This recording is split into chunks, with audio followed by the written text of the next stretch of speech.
So, if you're watching this, you're either a subscriber who's also paying to be a member, or you're taking advantage of the free view period for this video. Please like, subscribe, and most of all, become a member and join our community so that I have the support I need to make videos like this about far more complicated things. Thanks.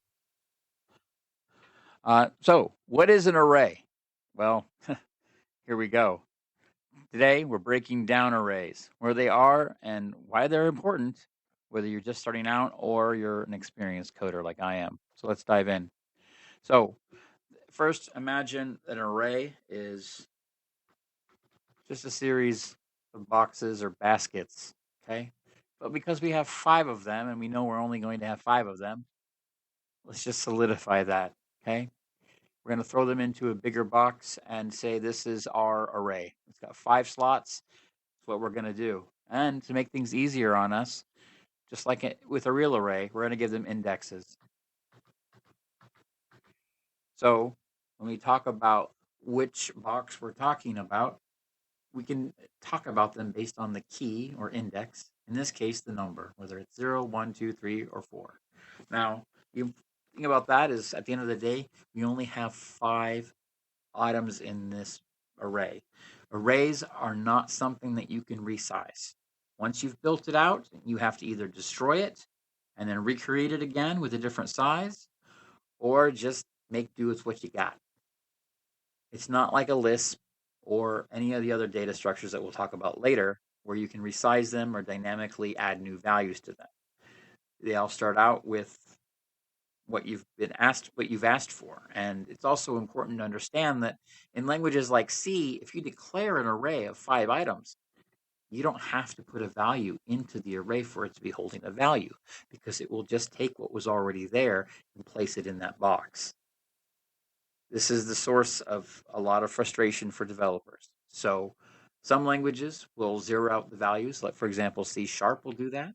C# will zero out all the values, and you'll get, if you have an array of 5 integers, for example, it'll use the default value for the integer type, which is going to be a 0, and at that point, you don't have to worry about it. But in languages like C, you can allocate an array like this and then access one of these values and just pull a random value out, because it will literally use what was ever in the array before. And you don't know what was in the array before. So that can be a problem. Now, the thing about this is that you are actually going to think of the size of the array and where the array is as a contiguous block of memory based on a very simple algorithm. It's going to be your base address plus the index that you're working with times the width of the type that you're working with, which is why in languages like C, which is what Python and other languages are built on, you have to know the type of the value that you are creating an array of. Now, there are languages that allow you to have dynamic objects that may or may not have a dynamic width to them. But generally, what's really happening there under the hood is you're storing a pointer to that object and holding a reference or handle to it instead of the actual full object data. And so that is a little bit more tricky. The important thing to understand, though, is that this algorithm of starting with the base address, dealing with the index that you're working with, times the width of the object type that you're working with is important to understand, because if you go outside the bounds of the array, you can cause a seg fault, or worse, you can cause a security problem or initiate a security problem if you're really, really good at it. The end result is that you are actually critically going to need to consider that in this particular array, just to say, for example, we're working with 32-bit unsigned integers, which means for 32 bits, we have 4 bytes, because 32 bits is 4 bytes of data, and a byte of data is 8 bits. So with that in mind, we would then have 4 times 5, that's the length of the array. 4 times 5 is, that's right, it's 20. And so in this case, we have an array of memory, that's a contiguous block of memory, that is 20 bytes in length. If we go to the 20th index, for example, in this, then we would actually be outside the bounds, and we would be there. And unfortunately, that would be a problem. The system would blow up at that point. You can't do that. Or, well, you can, but there's some problems. And don't do that. Just don't do that. And so that's kind of where the war between Rust and C is right now. If you look at the compiler for Rust, you can actually find that it does a lot of checks for you to try to make sure that doesn't happen. The essential battle is this: there are people who don't believe that you should have the right as a developer to go outside the bounds of your array.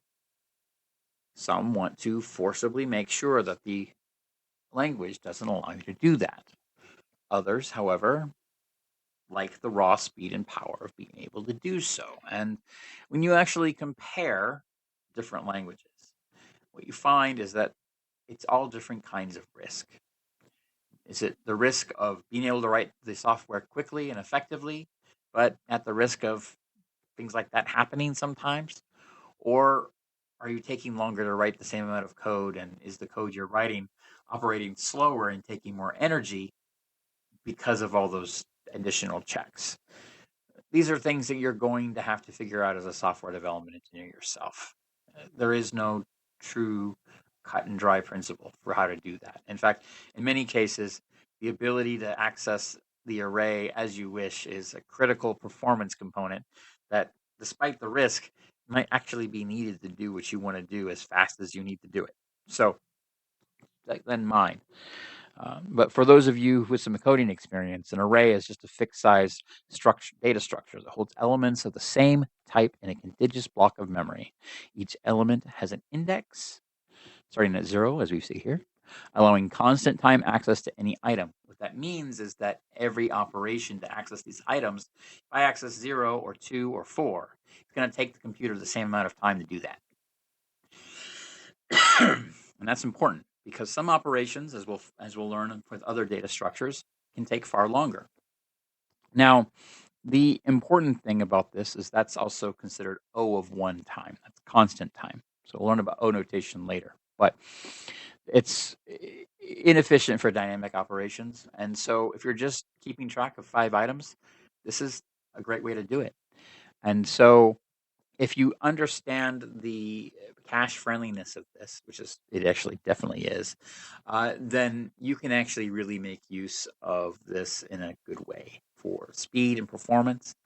But if you try to access an index that doesn't actually make sense, then that can be a problem. For example, if I am working with an array and I allocate 5 items, okay, and I decide that I am going to use, let's just say here, value, and I'm going to be able to access the 5th item, okay? Unfortunately, that's going to boom.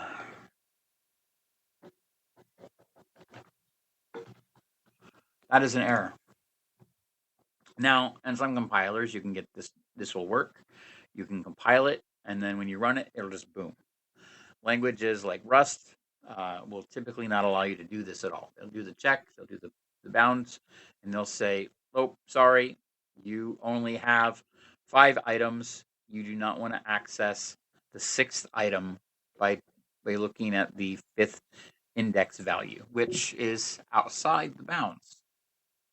And so the end result is that if you are actively trying to access the wrong bounds, that is a problem. And most static and lint checkers for languages will just flat out say no. But another issue too is I need to call this out. Some languages try to start arrays at different values than 0. In most general cases, any language that tries to start arrays at any other value than 0 are joke languages that should not be considered seriously, and generally started out as somebody's trolling who went too far. Now, obviously, there are a few languages out there that maybe some developers don't like me saying this, but they're generally older languages that aren't used anymore. And there are exceptions, I'll admit that. But in general, if somebody is meaning at me that arrays start at 1 or some other nonsense, I just consider them to either be malicious or to be trying to get a rise out of me. And so if you choose to do that, you should know that it's going to make you a social outcast. It's a common thing for junior developers to try to tell people, oh no, arrays start at 1. And it's mostly just ignorance on their part. And so you should understand that you're placing yourself at risk when you say such things. You're showing people that you don't know that everything in computer science is by default indexed by 0. And that's a big thing that you should get used to because the first item is not going to be 1 in most cases. It's going to be 0. And so this is a boom right there, a very large boom. And yeah, boom, explosion. So keep that in mind.